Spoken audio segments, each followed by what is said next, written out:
Good morning. Welcome to Morning Coffee with Brigid. I'm Brigid Burke, and it is now Thursday, July the 18th. And now I think I had spoken earlier in the week. Here's your weather report for New Jersey. It is still quite kind of foggy and cloudy. Not terribly humid, still a little bit. I know that later in the day, good morning, Sam, and good morning. I'm just sort of giving the morning what it looks like out there. It's not quite cooled off entirely yet. Good morning, Joanne. So it'll be, it's not quite cooled off yet, but we're getting there. I think I was looking, those of you who are, I don't know if everybody here, I know I have a lot of viewers who are also from the UK and originally from the UK, like Sam, I know you are there, but you're from here.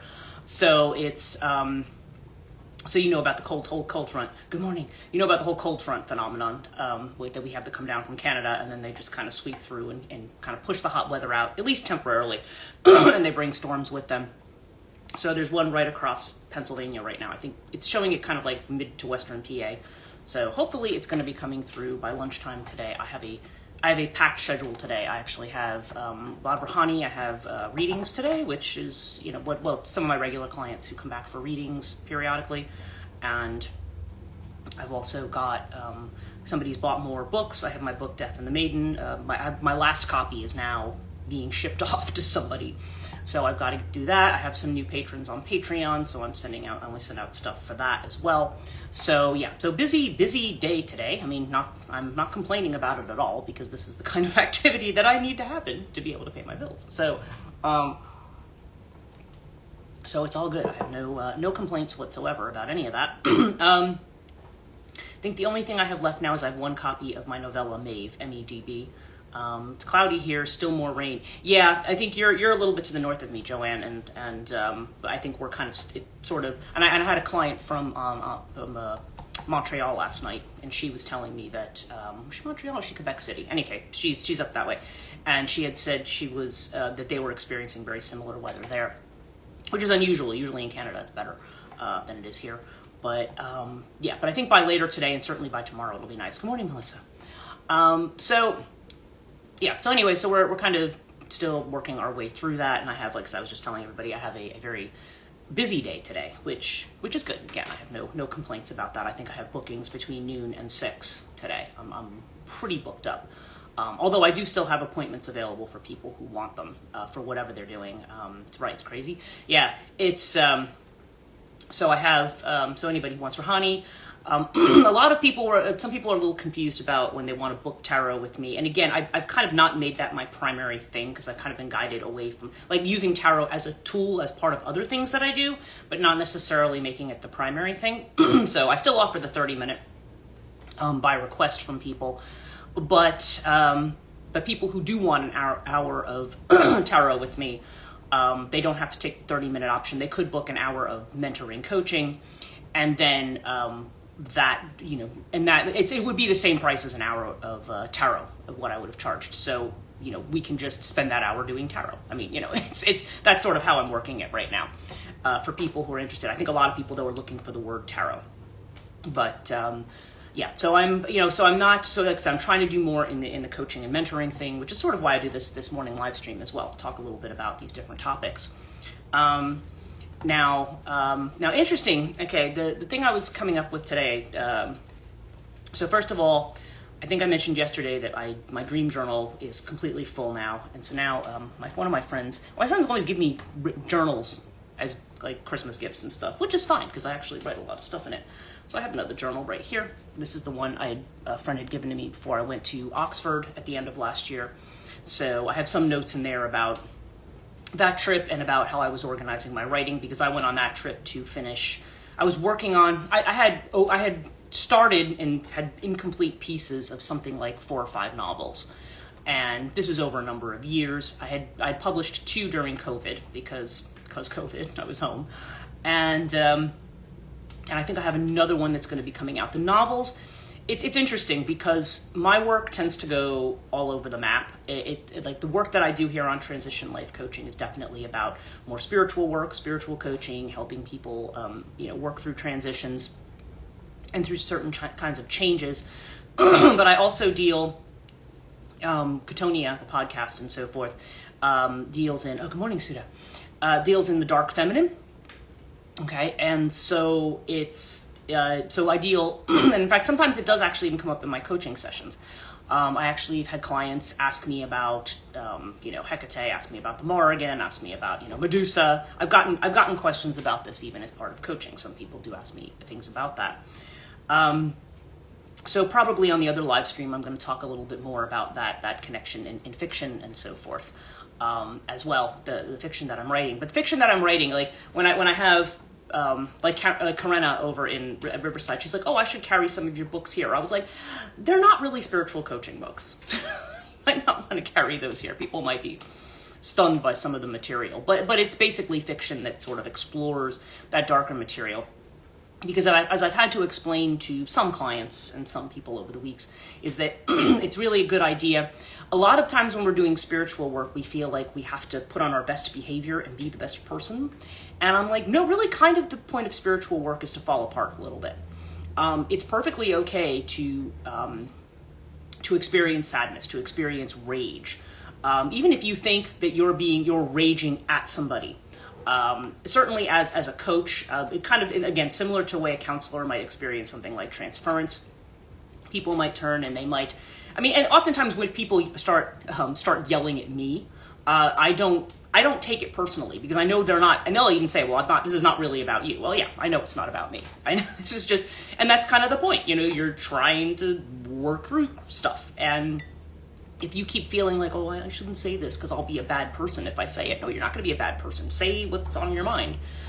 So a lot of the writing that I do is kind of getting, I don't want to say they're ideas, but they're the kind of ideas that may be around femininity in particular and around issues with femininity.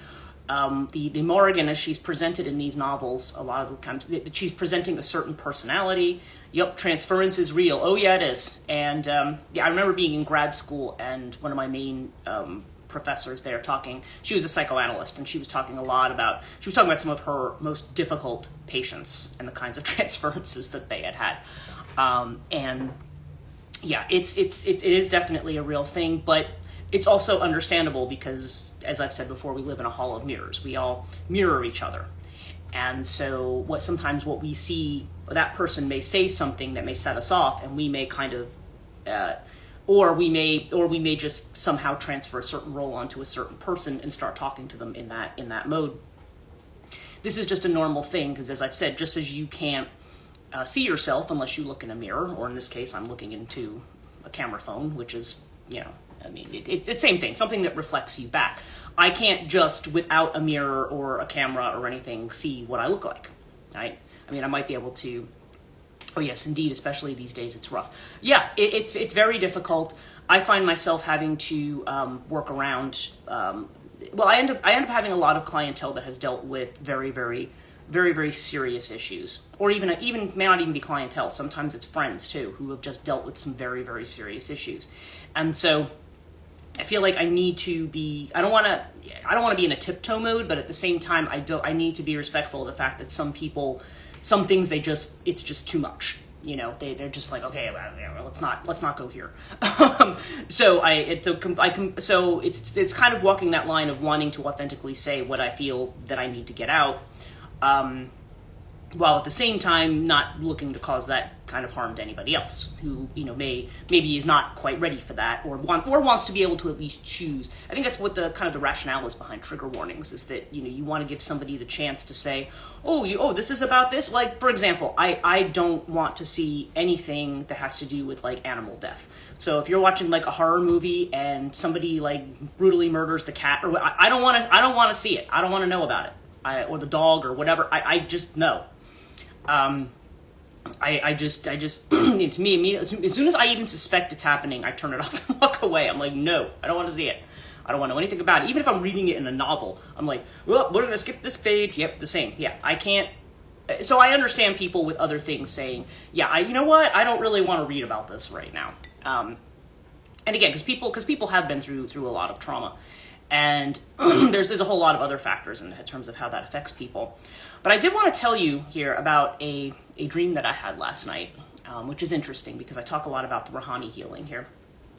And like I said, I've got 2 Mahani sessions today, and I did one last night, and I have another one tomorrow, and then I have another one Saturday. So far, so yeah, so a lot of people are booking it, and I think it's great, and a lot of people are finding it isn't always what people expect. Like it's sometimes people feel things, sometimes they don't. Like I said, with energy healing, it's always variable. But I assure you, with Rahani, there's something that's going on all the time, even if it's not something immediately felt in the session. I did have a particular client who said that they felt hands. The person said, there were so many hands on me, I had no idea which set of hands was yours, because this was an in-person. And then they said, but the one area they really had wanted to work on was the heart center. And they said, but that's the one place I didn't feel it. I said, and that's probably the one place it was actually working the hardest. So people experience it in different ways. And that's true of Reiki therapy too. I mean, people will experience it in different ways. But the dream I had last night was interesting, because I had a dream that I was somewhere. It was like I always have dreams about my old job, like my first job, okay, which was in a library, and the things connected to it. I grew up in Morristown, New Jersey, or right near Morristown. I wasn't actually in the town. I mean, it was close. I mean, actually, I was physically born in Morristown, New Jersey, but I grew up in a town nearby. And Morristown is, people who don't know, is what they call the American capital, military capital of the Revolution. So the 1776 American Revolution, we actually had troops. There were troops quartered at Morristown. There's the Jockey Hollow, which is nearby. It's more like closer to Mendham and Madison, like that area, Madison. But it is right on the outskirts of like Mount Kimball and Morristown. So there's a lot of there's Washington's headquarters. There's all these different things. There's Fort Nonsense, which was like a fake decoy court. There was the Wick House. There's all kinds of stuff connected to the colonial era. We have a lot of colonial era houses from the 1700s and up in this area. We're one of the original 13, right? And so we have all of this stuff here. So in this dream, it was like I was seeing some of these places. Because like I said, when I worked for the county, we did have a lot of historic buildings that were nearby. So it was almost like I was picturing these buildings, but it was like they were burning down. And it was like there was a fire, and everybody kind of had to go. People were kind of rushing in and like trying to save things. Like usually it was like artifacts, like art, sculpture, things like that. People were trying to save as this was burning down. And it was weird because when I went in, because I actually was like, oh, there's something I need to get out of that. But it was weird because I'm going into these houses that are like these old mansions, but they look like bi-levels. And again, like growing up in the 70s, most of my friends lived in houses that were bi-levels. That was like the architectural thing when they built new houses in the 60s and 70s. Was this one where you kind of have this house where you walk in on a floor and there's like a stairs that goes down, and then there's stairs that go up. So there's kind of a landing, and you can go either up or down. That's the bi-level thing. My ex-husband's parents had a bi-level. Most of my friends growing up around here had bi-levels. The raised ranch, is that what they called it there? They refer to them as bi-levels here in Jersey. But I pretty much, almost, not all of my friends, but the vast majority of them, the houses next to my parents, for instance, I didn't live in a bi-level, but a lot of people did. And so it was like I was in a bi-level in this dream. But I had, the thing that I remember rescuing, I didn't rescue very much. It was like something more like in the way of either jewelry or something. But I do remember that I rescued my 2 pendulums. And I'm going to show those to you now. I have 2 pendulums that I use. And this is weird that they were in the dream. But this is my Morrigan pendulum, okay? It's black obsidian, and I bought this one in England, okay, when I was living in Devon. So I have this one. This is my my black obsidian pendulum. And then I have one that I bought in Avebury, and this is a Tesla pendulum, okay? So it's got a Tesla coil on it at the top, and then you have the coil at the bottom, and it's got Tesla's little, whatever his weird little language is, written around the edges here. And this one was a much more expensive one, but this one I also use, and as you can see at the top, it's got the coil on the top. So I do use both of these at different times, in conjunction with other stuff. When people are doing pendulum work, I always say, you might want to use something. Oh, thank you. You might want to confirm pendulum work with something else. So if I get told yes on something in a pendulum, I usually pull cartouche or something else. Some people do geomancy. They do different things to try to confirm. It's almost like a cross confirmation, because with pendulums you have to be careful how you ask questions, because oftentimes it takes you very, very literally, and you may think you're referring to a particular thing. It may be giving you a yes on something entirely different. You're fascinated with Tesla. Yeah, I'm trying to remember if we I think we might have, I can't remember if we've talked about him before with, anyhow, I'm sure we'll talk about him since, because, cause I'm sure I will see you at some point and that we might have that conversation. But the Tesla, yeah, but but this was something that was an Avebury. I remember when I bought it from Donna, she was just like, because, okay, I have just a slight diversion. I have a pendulum story from Ireland. When I was in Ireland, doing my research for the Morrigan book, I met up with a guy called Michael Connelly, I think was his name. Did I get that right? Anyway, he's like an Oxford educated guy, but he lives in Ireland. And what I wanted to see outside of Sligo was I wanted to see the places where the Morrigan appears in the Second Battle of Moytura. So the river, the Usheen River, where she supposedly straddles. She's straddling, bathing herself, and then the Dagda comes and they do their thing, and then she says okay, and then she tells him about how the battle's going to go, and talks about the fistfuls of blood of the Fomorians and stuff like that. There's that whole place. And then there's the battlefield itself. And it's not accessible. You really can only get there by car. It's these crazy country roads. So he does this as a thing. He actually offers guided tours of that area. You pay him like 100 and something euros, and he will actually take you around and do that. So I met him in Sligo. I was staying in Sligo. I met him there, and he drove me around to these places. And he also, because he also is practices. He's an astrologer. He deals with Druidism and stuff. He's an interesting guy, and he does both Vedic and Western astrology. So I could point people to Michael's website too, because he is and he's written books also on. He is the one who had told me about. There was some different legends that I had not heard of before that Michael had told me about. So in any case, we went through that area and he was showing me around. Now when we went up to Moytura, and again this is the Sligo Moytura, not the one that's down in County Mayo.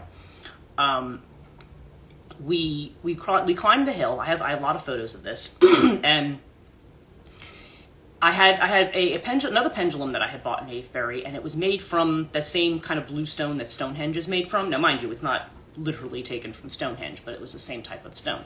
And I had it in my pocket. Now, mind you, I had my raincoat on because it had deep pockets, had really deep pockets that zippered shut. Okay, so I want to make this clear. And I think I had that, and I think I also might have had this one with me as well, because I didn't have this other one yet. And I went up to the, and so we walked up and we were looking around. There's a Neolithic tomb up at the top, and then the place supposedly where ask everybody what they have to bring to the battle. There's a whole spiel that goes along with it if you're familiar with the actual story. And so we're up there, and then when we go to leave, now Michael, mind you, has been there hundreds of times. He takes people on tours there all the time. I mean, he knows he's been there more times than he could count. Like he could go there in his sleep. We were going down the hill and he's like, wait a minute. He's like, none of this is familiar. It was like the gate out. It was almost like a gate. It wasn't like a true gate. It was more like a natural gate. Had vanished. And there was a little bit of I think there was some kind of a marker where you would go through and then you would head down the hill towards where we were parked. And it was pouring rain out too, because Ireland. And I remember it was a while, and finally he's like, this is really serious. He's like, it's like we would go back to the same point that we knew, and we knew what should have been the path down was not appearing. It was gone. And I said, oh goodness, I know what's going on here. It's what the Irish call a stray sod. Weirdly, he had not really heard about that, or maybe he did and just didn't think about it. I don't know. I remember meeting up with another guy called Munich, who's a kind of a regular around Drada, and he was introduced to me by by the woman who, I guess we'll call her my landlady of the Airbnb, Lorna, who's also really her and Dave, they're really great people, and because he runs a Underworld Ireland tour. So he was like, that's why she introduced me to Munich. And when I told Munich about this event, he's like, oh yeah, you stepped on a stray sod. And a stray sod just that it literally means like you slip almost into another, like the fairies like turn you around basically, and you don't know where you are, and you could be walking in circles like for hours and forever. So finally, I just said, I was just like, okay guys, I'm like, it's a long day, I'm tired, you know, we're not coming here with any disrespect, so show us the way out, please. And kind of after I did this, all of a sudden Michael said, oh wait, there's the gate straight ahead. So we found our way out. I had this happen to me in Kent as well, but I won't. I talk about that in my Fairies 101. I talk a little bit about some of these encounters. So if I offer that again, then I can tell people. I'll tell people more about that there. But when we went down so we went out and got out of there and everything. And that's what I told him. I said, that's the fairy. And that happened to me a lot when I was in Ireland. I was only in Ireland for like a little over 2 months. And that happened everywhere. There were places where I would time shift, or I felt like, my time was different. Like I'd leave the house at a certain time. And when I came back, somehow it was before the time that I left. Like weird stuff like that happened all the time. And also I would be walking in certain parts of town, and then all of a sudden I'd realize I was in a completely different part of town. Almost like there was a portal that you walk through or something, and I'm like, wait, how did I get here? So there was a lot of weird stuff like that went on when I was living in Ireland, which it shouldn't surprise anyone, really. But that was the thing that happened. And the point about the pendulum was that when I went back to my hotel that night, I think I was staying like in a dormitory or something. It was like a residence for students, I think, but it was closed for the summer, so it was an inexpensive place to stay. And I reached into my pockets. This pendulum was there. The other one was gone. And I realized later, I went through everything. And mind you, remember, I said this was in a pocket that was zipped shut. I think I might have reached my hand into my pocket once, but I mean, that was too big of a thing for me to just like, oh, I accidentally dropped it. It was gone.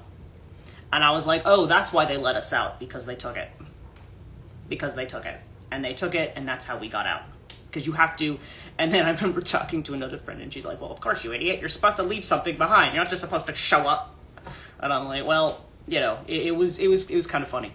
But, I mean, you know, maybe it wouldn't have been funny. Maybe we would have still been walking around there to this day. Who the heck knows? But yeah, it was an interesting thing.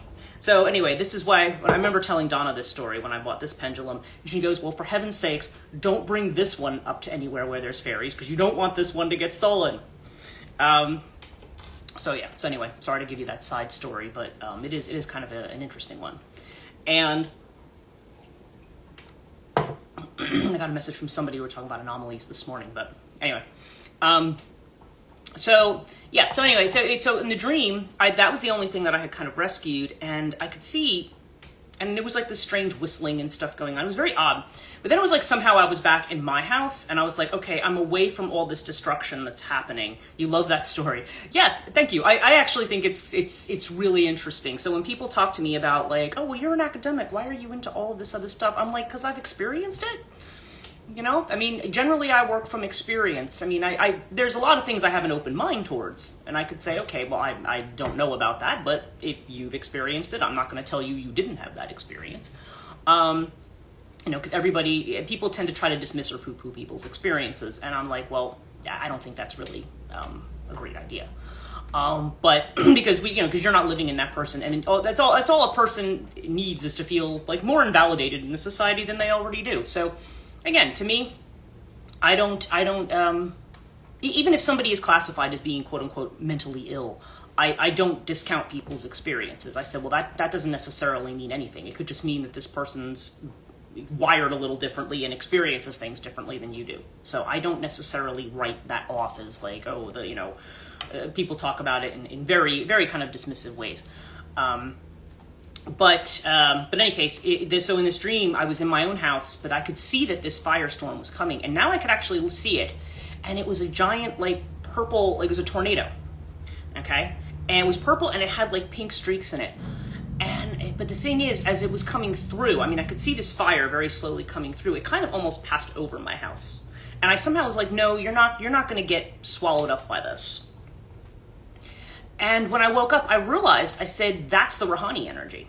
We always talk about Rahani as like, oh, it's the 51 angels of the pink ray. I'm like, no, that's the Rahani energy. It's a violet, because we think about using the violet flame, right? this is a fiery violet tornado that's coming through, and the pink in there is kind of that, yeah, it almost looked like a kind of the sunset kind of a thing. And I was like, wow, it's coming like ripping through, and it's just like destroying anything that may be blocking something that's going on in the present. That's the way that I felt about it when I woke up.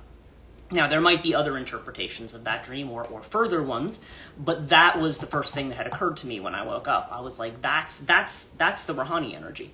So it was almost like saying, a lot of people, I think, are skeptical of Rouhani because they say like, oh, well, it's this, it's interesting, yeah, that it's, oh, it just sounds really lightweight and this and that. But I'm like, no, and my experience of it is that it's not lightweight at all.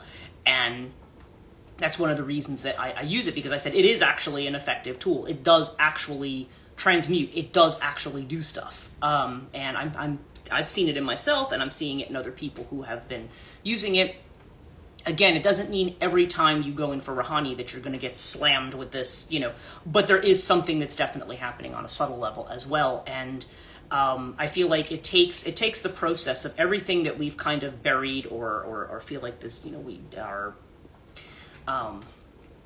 that we have, we've just decided is part of our identity or part of our stability. If it doesn't belong there anymore, it's like, it just comes right through and it's like, nope, let's clean this out. We're going to get rid of it. So, so that can be kind of going back to what I was saying earlier about people like, are you ready for this or are you not ready for this? They talk about it as being Reiki on steroids, and it does, it's like an energy that comes through, and it's like, okay, you want to unblock all your blocks, you want to get rid of all this stuff, let's go, I mean, the angels don't mess around, okay?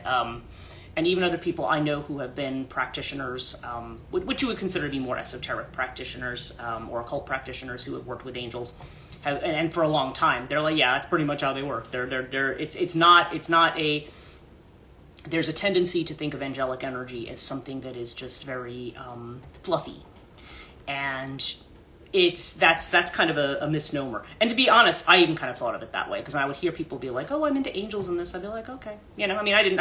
It's fine. I'm not nothing against it, but I'm like, no, this is very intense energy. I mean, it's not a bad thing. I don't want to make it sound like it's, oh, this is something, again, I don't fall into that, oh, this is good and that's evil. It's like, no, but it's intense, and you just kind of need to be prepared that, if you're looking to do that work's going to get done. You're going to work on the stuff. And ultimately though, it is supposed to lead you to a place where you feel balanced, grounded, at peace, and happy with what you're doing.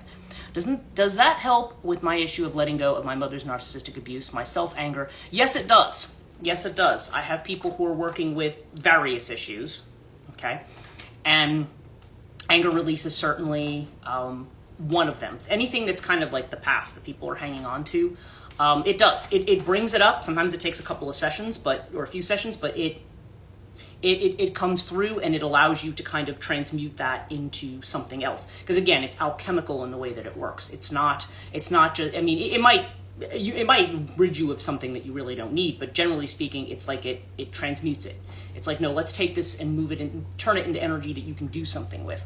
And again, just from the point of view that I come from spiritually, that's what I prefer, because I think everything, even all our experiences, positive and negative, are part of who we are. And even if there's something that's not pleasant that we don't, we obviously don't want that to harm us. So I'm having a problem with that, and I think that's what self-sabotages me. Yeah, well, if it's something you're interested in doing, you can DM me or whatever. We can, again, totally up to you. But we could talk about that if you want to. But yeah, I do honestly think that's the kind of stuff it's good at. It's good at getting the stuff that we just over and over again, and we can't seem to get rid of it. So Rouhani's really good for that. And we're already at 7:00. Wow, because my actual topic was guidance for today. So yes, excellent. But anyway, I do think that I think we've kind of talked about that, the way in which guidance works, and really that was the kind of point of bringing in the dream. I feel like I'm just sort of getting these messages about change and about transformation and about things that are coming, and the question then becomes, how do you how do you listen to your guides? Because a lot of people might say, okay, well, I don't have a spirit guide, or some people might even be skeptical about the whole idea of spirit guides. I mean, when I talk to people about, well, this could be your inner voice and not necessarily some external guide, it's because I realize that not everybody buys into the idea of a spirit guide. Even people who might be curious about spiritual stuff, they may not take that for granted, right? And I'm not looking to disenfranchise anybody who said, like, you know, look, dude, I can't get behind the idea of a spirit guide. Yeah, I mean, okay. But I mean, again, my experiences, I have some very solid experience. And even like I'm working with Azrael, if you listen to Azrael 4, it's certainly towards the end. I remember Jenny was saying to me, she's like, there's actually a lot of noise in that one. There was a weird amount of noise around this house, out from outside in that one, but I think I had to do a sound boost on it because it was very soft. But there is a point, and I do mark it in the video on my channel, where you hear this external voice come in. And after I heard that, I was like, whoa, okay, yeah, I'm definitely not making this up in my head. But when we want to hear guidance, sometimes guidance isn't just like, it's not going to be a case of like a magical figure appears before you and starts talking to you. I mean, I guess that could happen for some people, but that's generally not how it works. Like I said, it works through dream imagery. It can work through synchronicity, where we see things like they're coincidences and we say, gee, how come I keep seeing that over and over again? Like it's drawing our attention to something. And it may be, like I said, if you're a reader like I am, then you might get messages that way. You might use the pendulum. There might be these kinds of external mechanisms, or sometimes it may just be thoughts that pop into your head. And you know, and when you know, and so again, it's very much strongly in connection with your intuition. So whatever your guides are going to do, are they external? Are they internal? I've often talked about how they're both. You know, we say that about a lot of things. It's both and. I mean, the gods that we have are both internal and external. They're part of our psyche, and they're part of just everything, because the separation, again, I'm looking at it from a more Eastern perspective, but the separation is artificial. So they may simply be reflecting and amplifying your intuition, but I still think there's a reality to them as well. But if you're somebody who's uneasy with that concept and says, I don't know, I'm not into the whole guide thing, well, then, you know, just understand that you want to do some intuitive development. In fact, I think I might be starting to offer, thinking about offering an intuitive development class. If people think that's something they would want to take, you can let me know, because that may be something that I put on for the Transition Life Coaching channel. And also, I also got the idea I was going to do like a death, dying, and afterlife kind of class too. Whether I do it over here or on Katonia, I'll have to decide, but some of that may be coming up as well. But yeah, something on intuitive development. I have done intuitive development classes with other people, and I think I'm kind of at a point where I'm like, okay, I think I could offer one to people who wanna work on that, because I think your intuition is very important, just from a very practical standpoint. It's a means of knowing that you have. That's not simply based on externally what's in front of you, because sometimes what externally in front of you, even if you can see a repeatable pattern in it, is not enough to tell you, you know, what the right direction is for you. So let's see what everybody needs to know today. No, that's interesting. Ooh. Okay. Oh, we have this guy again in the center, right? This laziness card. It's funny how it takes the 9 of Cups, which is like a really great card to get. Like, I remember when I first learned tarot, it was like, oh, the 9 of Cups. It's like the wish card. Your wish is granted, right? But it's the guy who's sitting here and he's like, oh, you know, I kind of like being where I'm at. You know, I'm enjoying the pina colada. That's the way they say it in the book. And just, you know, almost like he's sitting on a beach, though you can see he's not on a beach. But you see all this breaking up behind him. So it's almost kind of like, okay, you've had a nice little reprieve, time to get moving. It's that kind of energy. It's more the energy of as things are, and that may actually be the point of the dream, who knows, like as things are getting stuck, it's like, look, certain things are breaking down, you need to go with what's breaking down, not just kind of sit in the middle of it. What was that meme with usually the dog sitting there like with his little cup of coffee in the middle of like all these flames and going, this is fine? Like, yeah, you don't necessarily want to be doing that. Yeah, because the inner feeling of which you're unaware is traveling. Eight of Wands. Messages are coming in rapidly. Movement is happening, and it's like, hey, things are moving. Don't just sit here. Stuff's happening. And the external feeling of which we're aware, yeah, we've got the Ten of Pentacles, the We Are the World card, which we got yesterday. And I think it had been Alex who had pointed out in one of these where she was saying that, yeah, we were moving from 8 to 9. Well, now we're at 10, okay? I mean, we do have an 8 as the outcome, but we're all 8s, 9s, and 10s now. There's definitely some kind of cycle that's coming to an end here. But the We Are the World card is saying, like, yeah, you're part of the bigger system. What we may need to get out of is this self-preservation mode.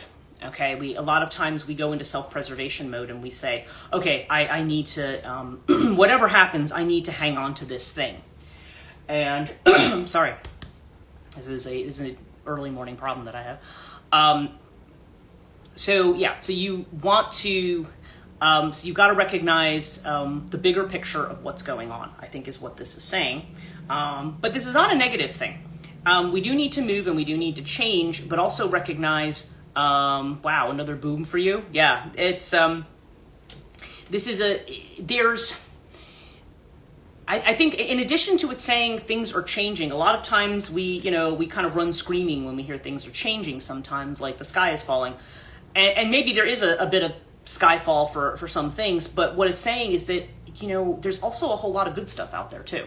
I mean, Ten of Pentacles is like having those riches that you share in the community and with other people and with the resources. It's almost like wake up to what it is that you have. And to all the riches that you have in this new place, not necessarily needing to just be, you don't have to keep going back to this old place. You don't have to stay in this one place, even though it's fine. There are riches in the new place. You just need to allow yourself to kind of go there, And I was just talking about guides. Now we have the Master card, okay? Now in this deck, of course, it's showing Osho, and I've said, but people have their opinions of Osho, who's also known as Rajneesh. Weirdly, he's connected with Montclair, New Jersey, which is where I teach. I think he was arrested. He's not, Rajneesh himself has some issues. You can take or leave some of his writings, but nonetheless, this is the Osho Zen Tarot. So, nonetheless, they're going to show him as kind of the master on here. Doesn't matter. We all have our own master. Some people do actually have gurus. I know who watch and follow this. I do have a guru. I know some of my clients have gurus, but it's the idea of the guru as the one who is, there's almost like there's a guidance that's going on that is, again, it's something beyond your control, but like somehow you're being guided in the right direction. This doesn't have to be an external master, just like I've just said, but it may be.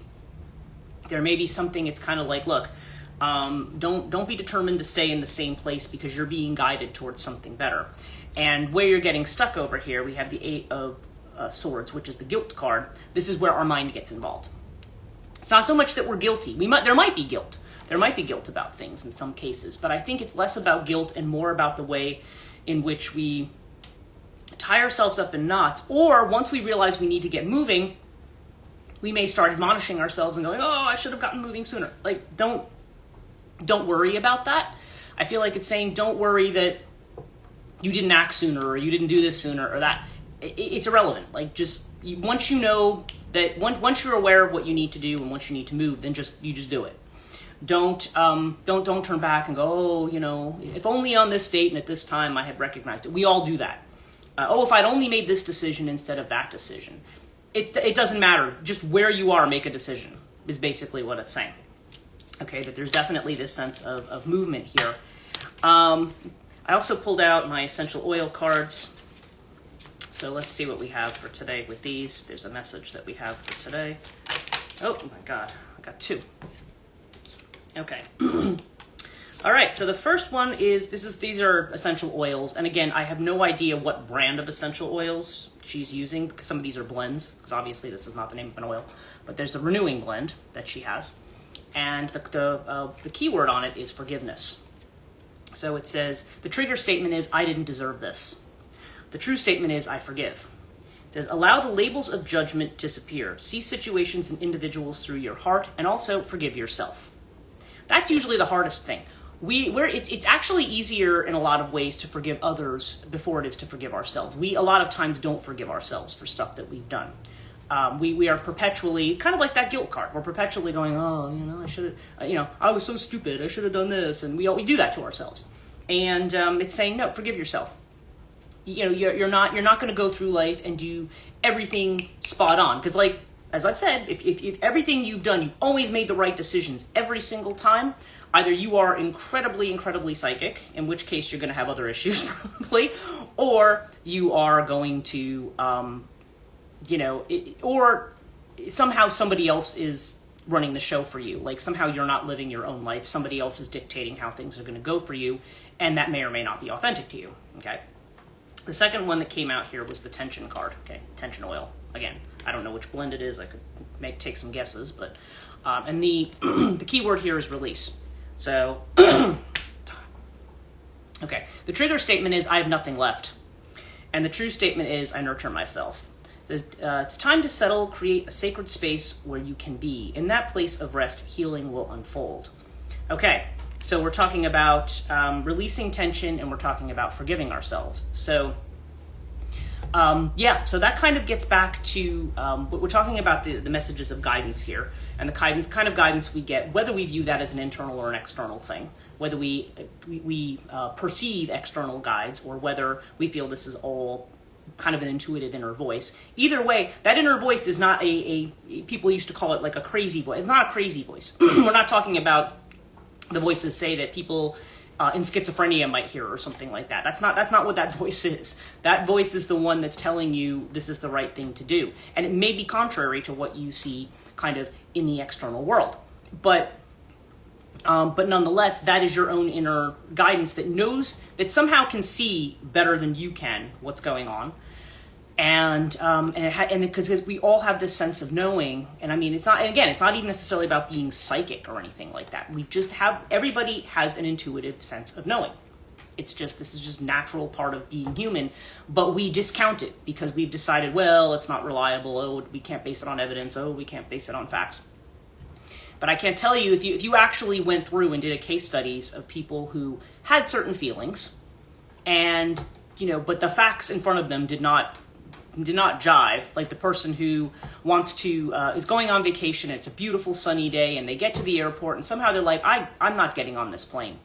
They just get that feeling. I'm not getting on this plane. And there's no reason. The flight's on time, everything's good, and for whatever reason they don't get on the plane. They don't know why. And then like 5 minutes later it gets in the air, the plane crashes. I mean, sometimes things that you don't know. And part of the reason that happens is because time is not linear. And that is, again, that's not just, whatever. I mean, even if you really get into physics, they're also going to tell you that, the arrow of time is something that's perceptual. It's not necessarily how it is. Jung always talks about the collective unconscious as a space outside of time. So there is an element, time is the way that we experience the world, the 3D world. It's the way we experience stuff. And that's how we understand things. But time ultimately is just, it's like a lot of our perceptions. It can be an illusion. And it's just the way in which we measure certain things, and the way in which we, construct and organize our reality. But we have to understand that there's spaces outside of time, and that's where this information can come from. And again, it's not like there's separate spaces. It's just what we perceive versus what we don't perceive. So really what you're doing is you're increasing your perception. You're increasing your awareness using other facilities that you have, which we tend to deem as quote unquote feminine. Okay, because they have more to do with intuitive knowing rather than, direct knowledge that's obtained through study and reasoning and things like that. Yes, all those things are important, but these other ways of knowing are also important. So, so forgiving, nurturing, there's definitely this idea of taking care of ourselves. There's a whole lot around forgiveness, and again, kind of getting moving on things, and not letting ourselves get too caught up in the mind, because the mind can be a trap, and not blaming ourselves. Just kind of going along with whatever guidance seems to be being that we're sensing, and that we can believe. If you're, like I said, if you're a very solid earth person, you're kind of I've talked about, again, with a couple people about this, the show me the money thing, it's like, I want to see. I've kind of got the doubting Thomas thing going on. I'm like, I want to make sure this is not all in my head, right? But like I explained today, yeah, there are certain things that happen. I'm like, when I believe in certain things, it's generally because I have an experience of them that I can say, okay, kind of a concrete thing. So anyway, whether you think of it as external guidance or internal guidance, you want to listen to your guidance. So yeah, we're a quarter past, and I think I've said I've got all kinds of readings this afternoon. I got to get to the post office this morning. I've got different things going on. So I'm going to upload this video and yesterday's today, and I'm also going to upload Azrael 5. I've finally gone through that. I just got to finish some editing on it. That's going to go up, and I also have Azrael 6, which I haven't looked through yet, but I'm going to. Oh, you're welcome. And yeah, so I hope all of you have a great day. And what are we? Week's almost over, so unbelievably. But yes. Oh, you're welcome. You're welcome, Joanne. And yeah, and thank you, by the way, to people who joined late. Hello. I'm sorry I didn't say hello because I was kind of in the middle of my spiel. But I hope everyone has a wonderful day. If you want to go see the whole video, the recording will be available, obviously, here on Instagram, and then it'll be on my Liminal Tarot channel later on today. So have a great day, and we'll see you tomorrow morning.